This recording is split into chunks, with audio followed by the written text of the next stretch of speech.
A few weeks ago, I did a video called These Are the Best Low-Proof Bourbons, and today we're going to go through and do the 10 mid-proof bourbons. Let's get into it.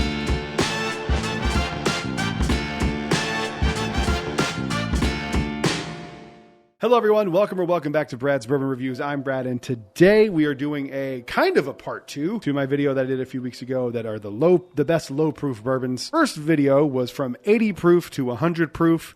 This video is anything from 100 proof to up to 120 proof. So right up to 120 proof. Can't go over that. If it was 120.1, doesn't count. With all that being said, there's actually 11. And actually, technically, there's like 12. But you'll see what I mean when I get to it. For the first one, this is my honorable mention. The rest of them are in no particular order. But the first one that we're going to go with here, and I just couldn't leave it off this list because I adore Redwood Empire Cask Strength. I think this is probably their best offering in my opinion. I really do like the Rocket Top. I was not super impressed with the Grizzly Beast.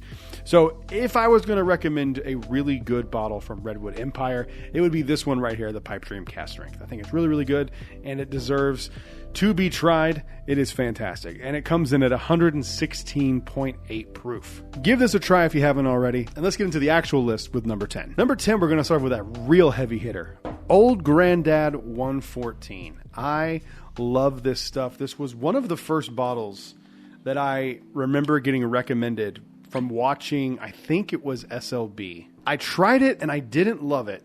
And then about 6 months ago, I went back to this bottle and I was like, holy crap, this is delicious. I guess at the time when I first tried it, I wasn't like ready for 114 proof whiskey yet. I really adore this bottle. It's only $32 and it's absolutely phenomenal. If you can find these, I know these are hard to find. These are hard for me to find now for some reason. These were like everywhere when I got this bottle, and I honestly haven't seen one in a while. And that's the reason I haven't crushed this bottle yet, is because I want to hang on to it because I can't find another one. Oh my God, it's just so great. Brown sugar and caramel. I love it so much. So yes, if you have not tried Old Grandad 114, give it a shot. And if you have tried Old Grandad 114 and you didn't love it, maybe go back to it, see if your palate's changed at all. That definitely happens. Moving on to the next one. Up next is a bottle that I just have fallen in love with completely. I love it so much. This is Green River Foolproof. I want another one of these. These are so incredibly delicious. Only to be topped by the single barrel pick that 5 Star did. But this one was my re-entry to Green River because I had tried the wheated bourbon. I did not like it at all. But I came around and I gave them another shot when I went to that Green River event just because it was going to be fun. And I'm glad I did because this and the single barrel have just been phenomenal. This comes in at 117.3 proof and it's absolutely delicious.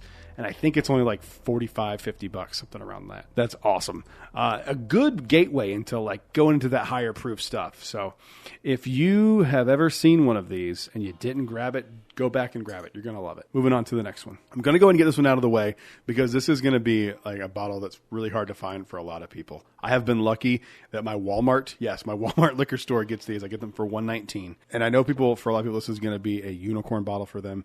And it was for me as well, especially the story behind this specific bottle. I've told the story ad nauseum, but I'm talking about Blanton's Gold. This is the best version of Blanton's in my humble opinion. I like Blanton's. I don't love Blanton's. I don't think Blanton's is the end-all be-all to bourbon and whiskey, but I do. I'm trying to see how much frame I have. Okay. I do enjoy Blanton's, but to me, I have several. I have like a regular single barrel Blanton's. I have the special Blanton Special Reserve, the green label. I have this one, and I have a straight from the barrel. This one, to me, is just the sweet spot for Blanton's, and I think they know that, and that's why it's bottled at this proof. It's just absolutely delicious. I love it so much. It's just like an incredible, incredible bottle of bourbon. If you don't love Blanton's, try Blanton's Gold. This might change your mind. Try it, give it a shot, see what you think. Moving on to the next one. I'm going to go ahead and get this one out of the way too because this is another one that's really hard to find for people, myself included. It is impossible to get Weller in Florida. This is Weller Antique 107, my favorite of the Weller lineup. These were impossible to get in Florida because only one liquor store chain can distribute them in Florida, the ABCs, and they don't put anything except Weller Special Reserve. And remember how I told you guys I used to get Weller Special Reserve for $22? Guess what they did last week? They raised it to $38. That's double. Almost. It's insane. So they don't put anything except Special Reserve on the shelf, and everything else they do is inside the vault. And if you don't get it from the vault, you can't get it in Florida. So one of the most frustrating things, because this bottle is so good. I've had this for a long time, and I have a friend who lives in Ohio, and I might have to hit him up and be like, what do you want to trade for one of those? I've got some things I can trade you because I need another one of these, and this is my favorite of the Weller lineup. So comes in at 107 proof. I debated putting this one or Weller foolproof up. They're both kind of equally unattainable, so I went with the one that I prefer, which is this one. So it goes without saying, if you can find this at a reasonable price, definitely buy it. Moving on to the next one. All right, this one's kind of, the secret's out a little bit because every time I go to my liquor store, they're gone, and I need these like regularly. This is Rebel Small Batch Reserve, coming in at 110 proof. This is a new release this year in 2024. Lux Row Distilling, who does, in my opinion, really good stuff. I really liked their 4-grain they did. I didn't love it, but I really thought it was really good. This right here is a vanilla bomb. It is a $30, 110 proof small batch product that if you are a mixer and you mix with Coke specifically, this will make you one of the greatest Coke and whiskey experiences you can possibly have if you like vanilla Coke, because it is just vanilla all day. It's super soft and gentle. This is a wheated bourbon. This is the perfect gateway into higher proof stuff because this is pretty sweet and it's wheated, so it's a little softer. It's actually might be my favorite thing from Rebel. I really like it. I like it way better than the 6-year, and it costs half the price. If you haven't gotten one of these yet, do it. Moving on to the next one. And speaking of everyday shelfers, the powerhouse itself, Wild Turkey Rare Breed, coming in at 116.8 proof. Really just nudging itself almost right up to that line for 120 proof for this video. What can I say about Wild Turkey Rare Breed that hasn't been said before? It's nothing. It's one of the best bourbons in the world for a reason. It's incredible. It is another great introduction into higher proof bourbon. It's absolutely incredible. And these are at almost every single liquor store I've ever seen. So if you see it, grab it. Moving on to the next one. And another relatively shelf stable bottle. Most liquor stores have the Whiskey Row series. This is Old Forester 1920 for a long time. This was my all-time favorite bourbon, coming in at 115 proof. Coming in at 115 proof, this is one of the best whiskeys on the market. This is another one. Try it. If you don't, I have a friend who says he doesn't like Old Forester, which is just kind of crazy to me. I urge him to try this. It's banana bread in a glass. It's absolutely incredible. Super palatable for 115 proof. The only thing is like it's $65. And I know some people don't want to spend that much money on a bottle. If you've never had Old Forester 1920, give it a try. If you have had it before, go back to it and revisit it. This thing's incredible. Moving on to the next one. Going back to Wild Turkey for a second. Now, this is the bottle I was talking about in the intro. This one's going to stand in for itself because it's incredible, but also a lesser version of it. This is Wild Turkey 12-year. This is 101 proof, so just over the requirement for this video. I wanted to include this on the last one, and I forgot it was 101.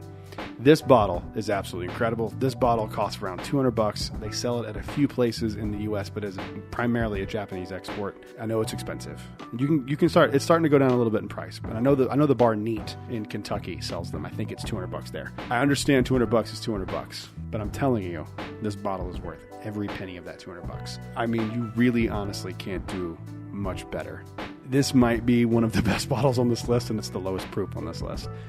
It's incredible. I love it so much. If you've never tried it, try to find it and just spend the money because you won't regret that you did. It's absolutely an incredible bottle. I will never not have one on my shelf. I cannot recommend this bottle enough. It's absolutely incredible. And also, try Wild Turkey 101. Go back to it. It's a powerhouse of a bottle.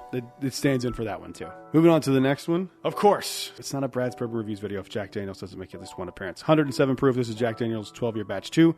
This is my preferred batch. I like this over batch 1 a little bit more. I think it's just a little bit better, a little more well-rounded, a little less harsh, and I love it. I know these are relatively hard to find, but you can find them on the secondary. And honestly, if you're going to buy something on the secondary, not saying you have to or that you should, but if you're going to buy something on the secondary, you can do way worse than this bottle right here. This bottle's incredible. I cannot wait to get my hands on the Jack Daniels 14.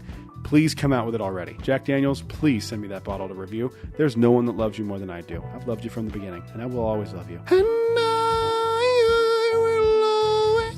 And the last one on the list here, and this was one of my favorite bottles I've had this year, to be perfectly honest with you. This is James E. Pepper, the Decanter Series Barrel Proof Batch 26. This is an incredible bottle. Coming in at 112.6 proof, this bottle is about as good as you can get, and there's not a better looking bottle on the market. It was an old bottle design. I think it was from the 50s and 60s, and it just looks incredible on a shelf. It's just and what's in the bottle is fantastic. I really like it, and I'm not the biggest fan of Jameson Pepper as a whole. I've only tried a few things. I might need to give it the Green River treatment and kind of go back through and try everything all over again. But that is the list, everybody. That's the video. Thank you guys for watching. Leave a like, comment down below. Let me know what your favorite mid-proof whiskey is. What would you have added to my list? What would you have taken off my list? Comment down below. Make sure you subscribe as well, because if we can get to 2,500 subscribers by the end of this year, 2024, over on YouTube, I'm going to do a 3 allocated bottle giveaway. So make sure you subscribe so you can be a part of that. That's it. I will see you guys on the next one. Until then, cheers. A big thank you to all the Patreon supporters you see on screen right now.